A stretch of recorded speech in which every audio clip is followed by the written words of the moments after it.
Back outside the field house, they line up in squads under the watchful eyes of their parents. Then, marching in step, they make their way to the barber shop and various checkpoints for medical and dental screening.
There's really no point in quitting anymore, is there?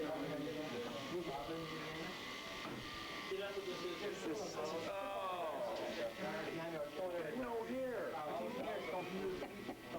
Let me turn around and so you can look at it, all right? How's that? Don't be all right. What squad is it? 41st.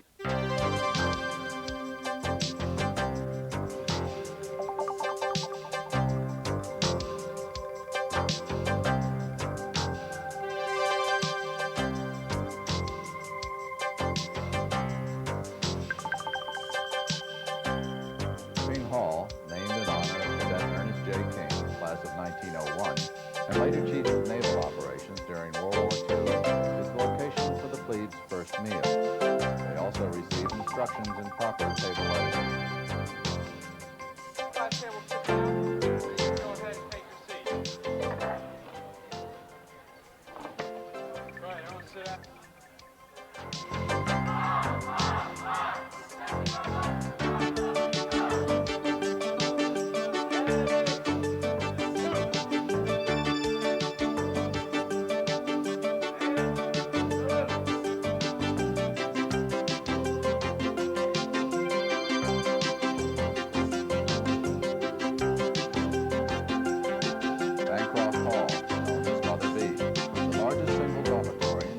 States, home to 4,500 midshipmen, has 1,800 rooms, 5 miles of corridors, and 33 acres of forest.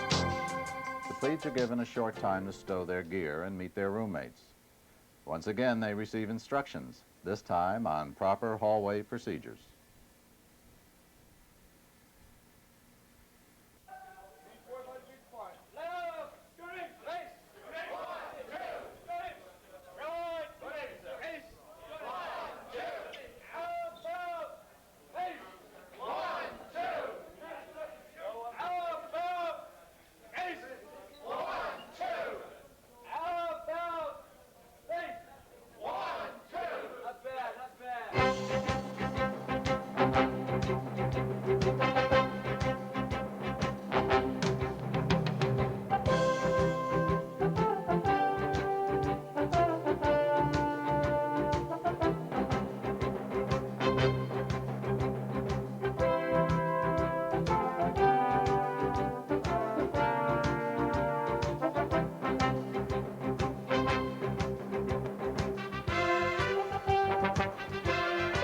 hours after they first arrived at the academy, the plebes assemble at Tecumseh Court.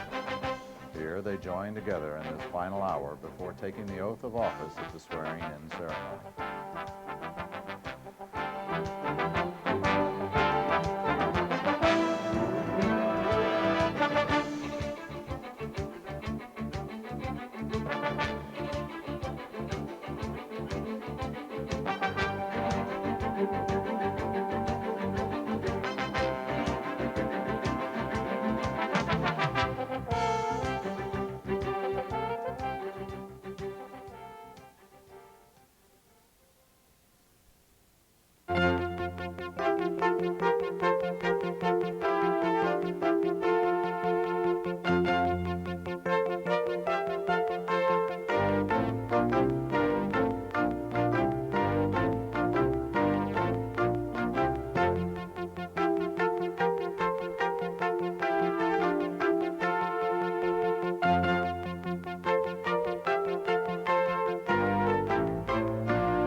Seat!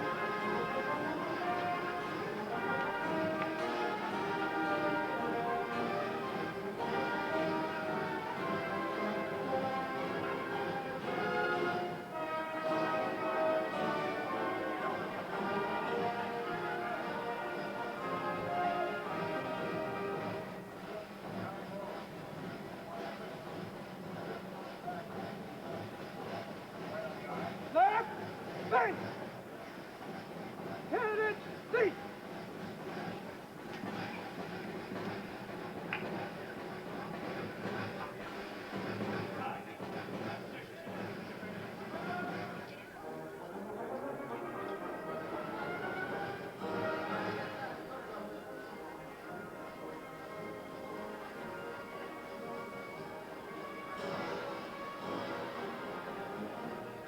Left! Base! Candidate! Seat!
Official party, center, base.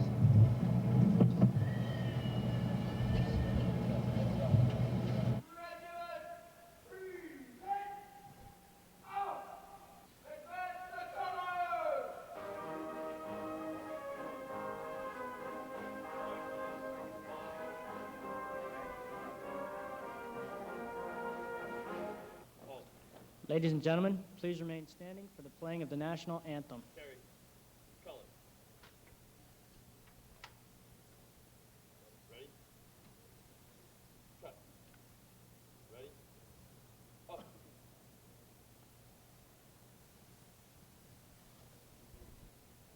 Freeze, dance, color.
The Superintendent, Rear Admiral Ronald F. Marriott. Distinguished guests, family and friends, and most especially prospective members of the class of 1991. In just a few minutes, the Commandant of Midshipmen will administer the oath of office, and you will begin your transition to life as a naval officer.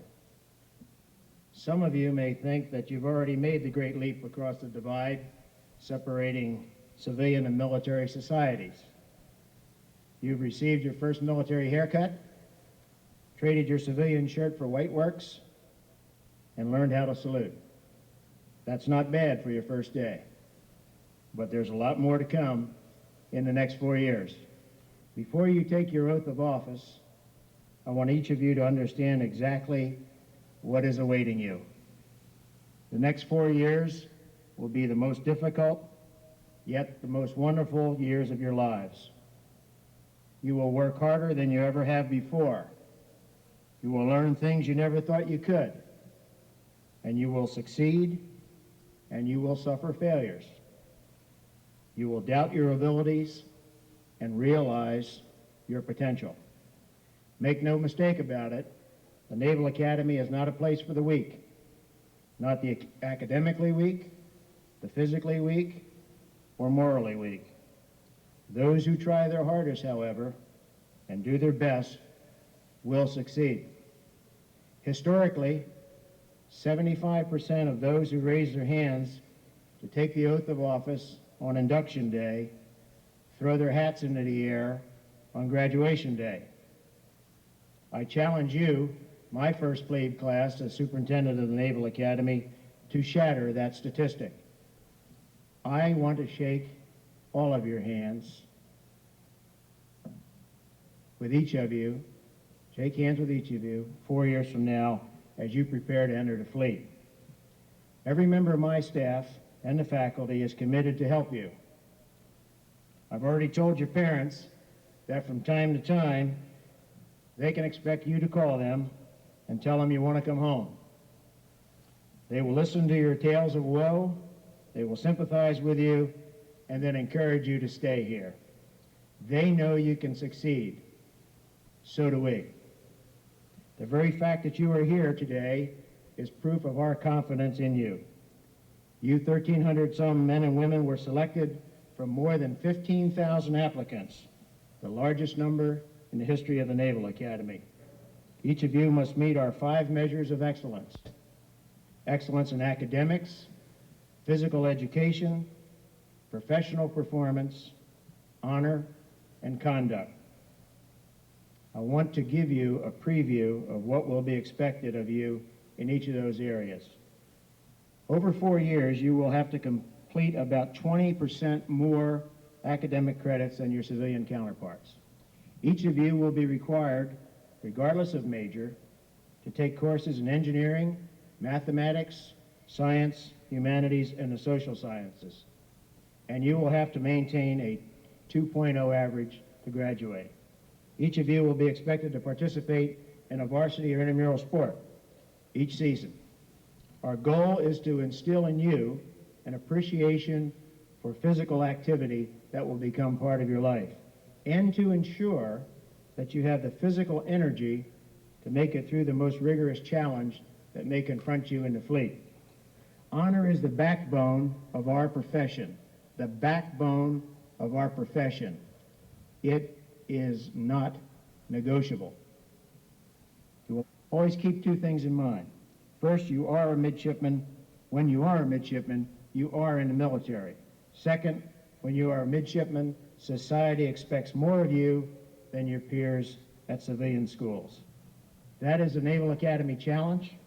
I know in my heart that you will meet this challenge with determination and enthusiasm, and that you will excel and conquer all the obstacles which rise up to meet you. I know that because you have chosen to come here today and dedicate the next 9 years of your lives to the service of this great country. You are the select few who comprise the class of 1991. I salute you and welcome to the United States Naval Academy. Captain Habermeyer, will you administer the oath of office? Candidates rise. Raise your right hands. Having been appointed a midshipman in the United States Navy, do you solemnly swear that you will support and defend the Constitution of the United States against all enemies, foreign and domestic, that you will bear true faith and allegiance to the same, that you take this obligation freely without any mental reservation or purpose of evasion, and that you will well and faithfully discharge the duties of the office on which you are about to enter. So help you God. Midshipmen of the class of 1991, welcome aboard.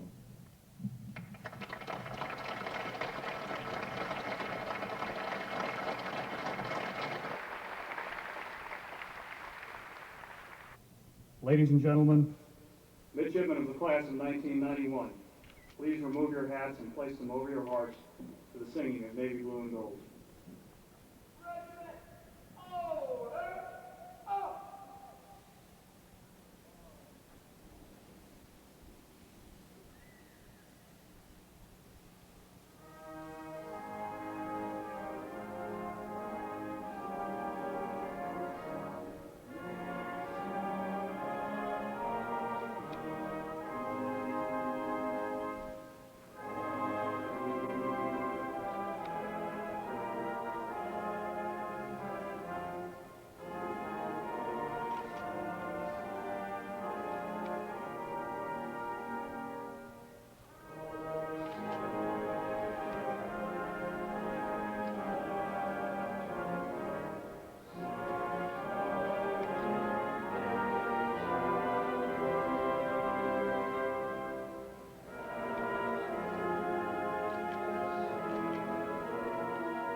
Ladies and gentlemen, this concludes the ceremony.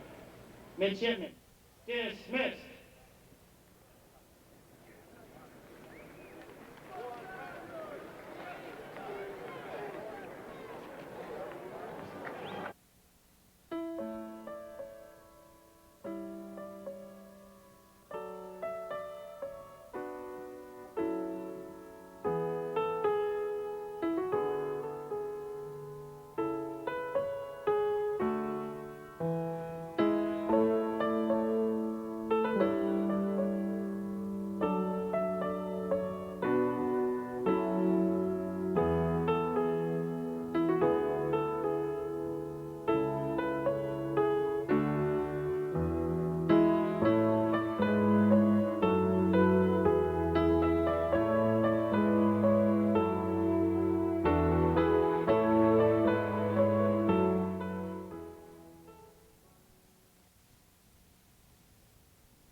Mr. Dover. Oh my God. This is good.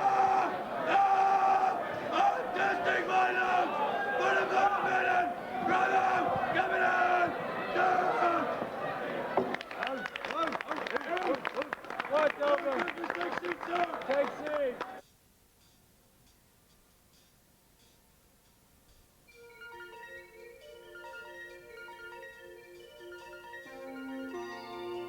During the academic year, the entire brigade is organized into 2 regiments.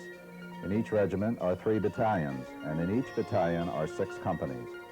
The plebes of each of the 36 platoons from plebe summer join their respective academic year companies numbered 1 through 36.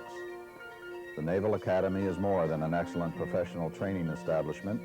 It is an academic institution of higher learning, providing a broad, liberal education. The curriculum is demanding, but contains many choices, challenging each individual midshipman in terms of academic aptitudes and interests. The demanding daily schedule during the academic year includes 6 class periods, special instruction for plebes, and a 3-hour study period, in addition to inspections, formations and drills, parades, varsity and intramural athletics. The Naval Academy does not seek to give the same all-inclusive educational package to every graduate. Rather, it undertakes to produce in every graduating class a group of individual line officers, well-trained in basic professional subjects, who collectively possess a wide range of general and special knowledge and capabilities of value to the modern Navy. In their first academic year, plebes are placed in a program of study at a level suited to ability and academic background. Plebes study leadership, naval science, fundamentals, history, English, calculus, chemistry, computing fundamentals, and basic naval engineering. The Naval Academy's academic program offers designated Bachelor of Science degrees in aerospace, electrical, mechanical, systems, marine and ocean engineering, and naval architecture. Other majors which are awarded are computer science, chemistry, general engineering, mathematics, physics, oceanography, physical science, economics, history, political science, and English. Professional development plans and controls professional training of midshipmen from the first course in the basics of naval science through a sequence of classroom instruction, practical experience, and shipboard training. Academic courses present the fundamental techniques of naval leadership, military law, and navigation, in addition to the more advanced elements of naval aviation, surface and submarine warfare operations. Professional courses include practical drills in addition to classroom instruction. Drills conducted aboard the Academy's Yard Patrol, YP, and sailing craft are augmented by at-sea training with fleet and marine units during the summer. This progressive indoctrination in the practical elements of the naval profession ensures that midshipmen are prepared through both study and practical application for the responsibilities of their initial years as commissioned officers. Professional training in areas such as sailing, marksmanship, and signals is an enjoyable part of the summer for the plebes. Besides the basic sailing techniques and seamanship, they are introduced to small arms during marksmanship training. For signals training, plebes memorize the different flags and their meanings and learn Morse code. Plebes also are trained during the summer in damage control techniques. They get hands-on training putting out fires and stopping leaks in pipes and bulkheads under realistic circumstances. Proficiency in these basic skills will be tested often during the shipboard exercises, on summer cruises, and after they graduate and take their places as junior naval officers in the fleet. During their 4 years at the Academy, midshipmen are challenged to excel in every phase of training. They learn that teamwork, competition, and judgment all contribute to the quality of their performance. Because athletics demand the maximum in these characteristics, it is natural that they are an important part of the midshipmen's training. Midshipmen meet top-flight competition in 33 intercollegiate sports, including 9 for women, from football to fencing, swimming to sailing, and soccer to squash. These midshipmen and their teammates have one thought on their minds once the season begins and at the start of every individual contest: to win. On the day of the game, the body and the spirit of the entire Naval Academy family joins the teams in a unified effort toward their goal. The Navy N athletic letter was introduced in 1890, the same year in which the first Army-Navy game took place. The Navy mascot also made his debut at this game. Traditionally named Bill, the goat has been Navy's mascot for almost 100 years. The goat, when appearing in public, wears a gold star for every victory over Army he has seen. Also, his horns are painted blue and gold, the Navy colors. The Army-Navy rivalry is one of the most intense in all the sporting world. The ringing of the Japanese and the Enterprise bell, the painting of Tecumseh, and the Beat Army pep rally and bonfire reflect the tradition and spirit. Win or lose, the midshipmen give a spirited account of themselves.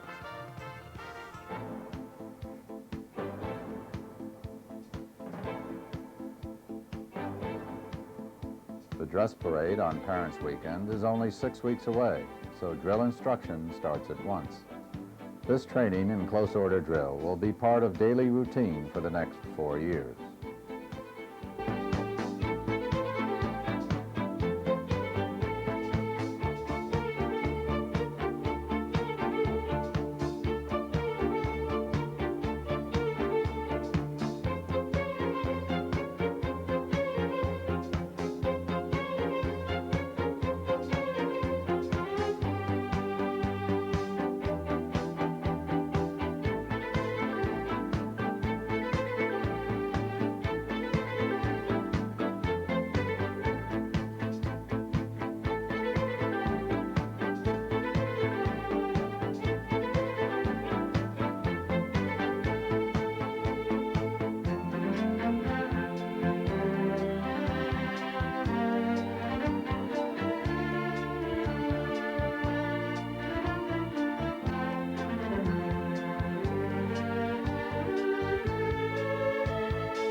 Sail training at the Academy is really training under sail, with hands-on experience for all. Each plebe gets a taste of sailing during plebe summer, with many being chosen for the various sailing programs offered during the academic year. Louise Burke, known affectionately as Mom Burke, explains the process. We take them out on the Luder's 44 yawls. They begin their sailing by going on the smaller boats, the knockabouts and the lasers, and then when they decide that they want to go into our offshore team, which is the offshore racing team, then we start taking them out on the yawls. The ones who are able to proceed from there onto the racing team, then go on to our 45 to 50-foot donation yachts in order to go offshore racing for the summer. Well, do all the plebes have to go through a program of sail instruction? When they originally come here, they do start off in the knockabouts. And from there, they decide then if they would like to continue on in the fall and proceed on next spring and summer. But in the beginning, yes, it's all mandatory for their beginning summer sailing. Well, the modern Navy is all power, so why would a midshipman have to know how to sail? Well, we decided that in watching this throughout the years that it became very important for them in order to teach them leadership. We structure them so that they start off as a tailor or a grinder, and they slowly make their way up into leadership positions.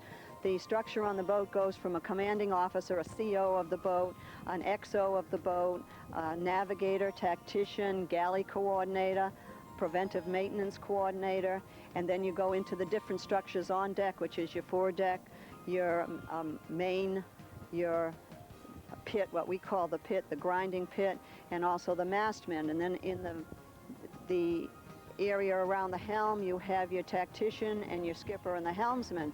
So this gives them all a sense of responsibility, and in doing that, it helps structure them to become naval officers. Also, in the racing scenario, in the summertime, we're against the high-tech boats from up and down the coastline.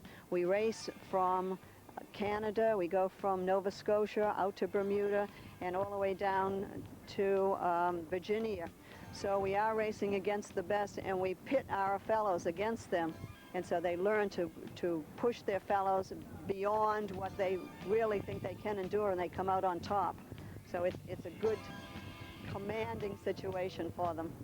So this may be their first taste of leadership training when they get in here. It's very definitely leadership training in there.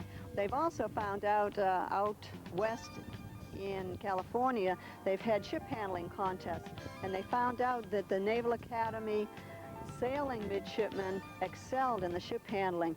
They learned to compensate for windage on board. They're also become excellent navigators because they're at a sea level with their sailboats. So they learned Celestial. We've completed a Bermuda race only on Celestial this summer. They learn their electronics. They learn piloting, charting. They learn weather. We have a special NOAA weather that we give them during our sailing season here, and NOAA officials come down and give us courses on that. And so they do phone-in weather briefings to NOAA, so they have a well-rounded education out sailing that will continue on with them, whether they're on the surface or if they're flying or if they're in nuclear subs. What other programs are available to them after the year starts officially?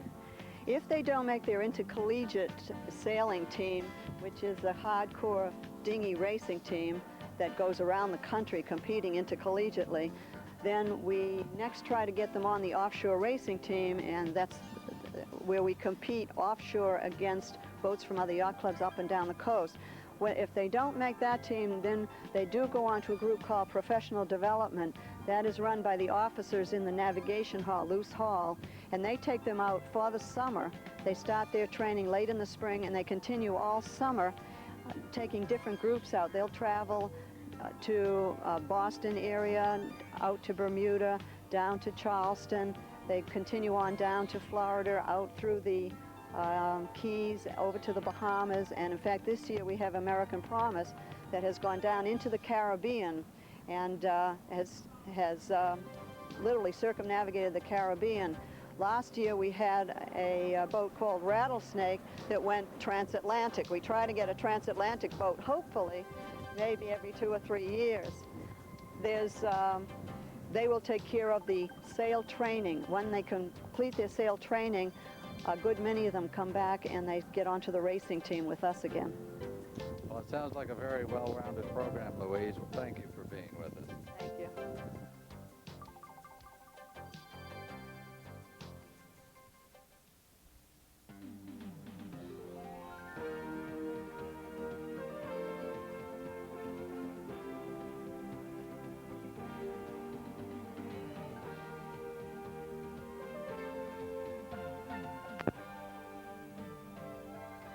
After 6 weeks, the plebes are reunited with family and friends during Parents' Weekend.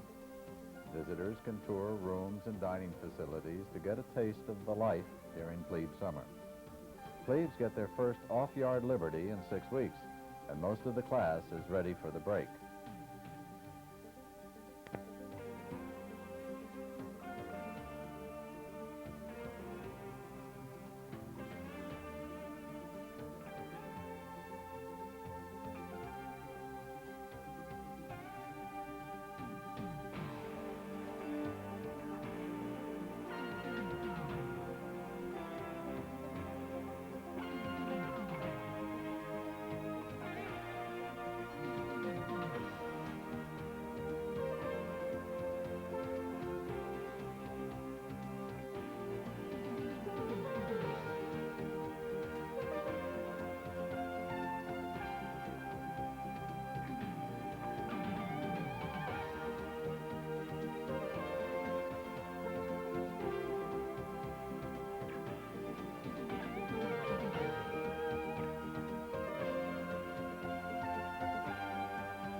Let go.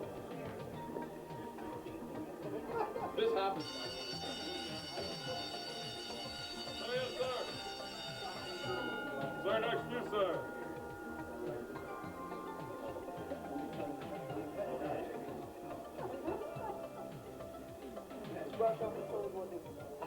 No, sir. Next to you, sir. Aye, sir. Hell, much behind Your turn, buddy. Get over there. Get over there now.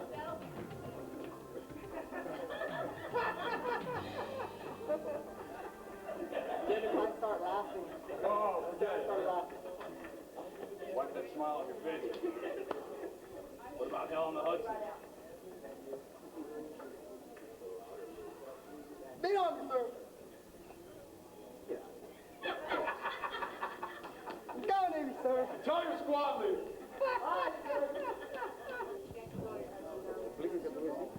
No.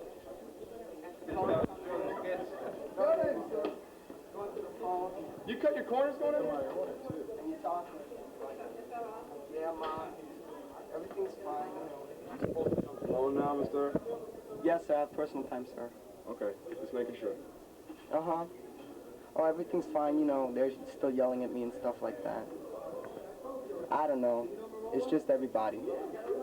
No, it's not my fault, but I went to NAPS. They expect me to know everything and teach everybody. It's just impossible because we have to memorize a lot of things, like the rates and stuff like that.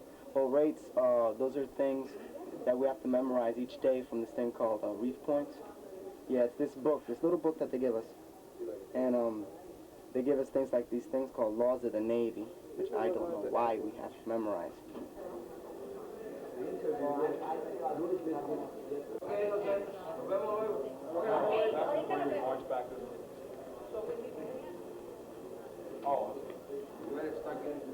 Why didn't you say sir? Sir, it's a subservient word surviving from Sterling and old Serbia when certain serfs too ignorant to remember their lord's names, yet two serviles blaspheme them. Circumvented the situation by surrogating the subservient word served, by which I now belatedly address a certain senior serf who correctly surmised that I was Serbian and ought to say sir after every word I said sir. Sir, your mother was mermaid, my father was...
upperclassmen. Now, halt. Oh, sir! Oh, sir! Oh!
Okay. State your name and company. Glenn Garfield, 16th Company. Okay, Glenn, tell me, why'd you choose the Academy over anything else you could have done with your life and education? Well, the Academy's been on my mind for a long time. My father was a 66 graduate. That's not the reason I came here, though. I really was looking for a challenge, something that I could do worthwhile to serve my country, and I thought that the Naval Academy would be the best place to do this. What about Plebe Summer? Were you well prepared for that experience? I was more than well prepared. In fact, during Plebe Summer, I was expecting it to be a lot harder. And when I got through it, I looked back and I just thought about how much harder I thought it was going to be, because my father had prepared me so well. You expected the worst. I did. Yeah. So, what have you gained as individual qualities from this experience so far? What do you feel? What's it done for you? I've developed my confidence more. I have developed personal traits such as well, I've been managing my time more and developed certain characteristics which are helpful in dealing with upper class and your superiors, because we have no subordinates yet, but I'm sure I'll develop qualities which are good for that relationship too. What advice would you give somebody who's looking to come to the Academy? I would tell them to be definitely sure that they want to come here, because once you get accepted to this place, there is a lot of pressure on you to stay here, because everybody is looking at you and asking you why you came here and what makes you so special. Do you have any special thanks or appreciation you'd like to express, Glenn? I definitely want to thank my parents, of course, for supporting me through all this, and all my friends. I've had no dissent about coming here. I'd just like to thank you. Good luck to you, Glenn. Thank you. Okay, next.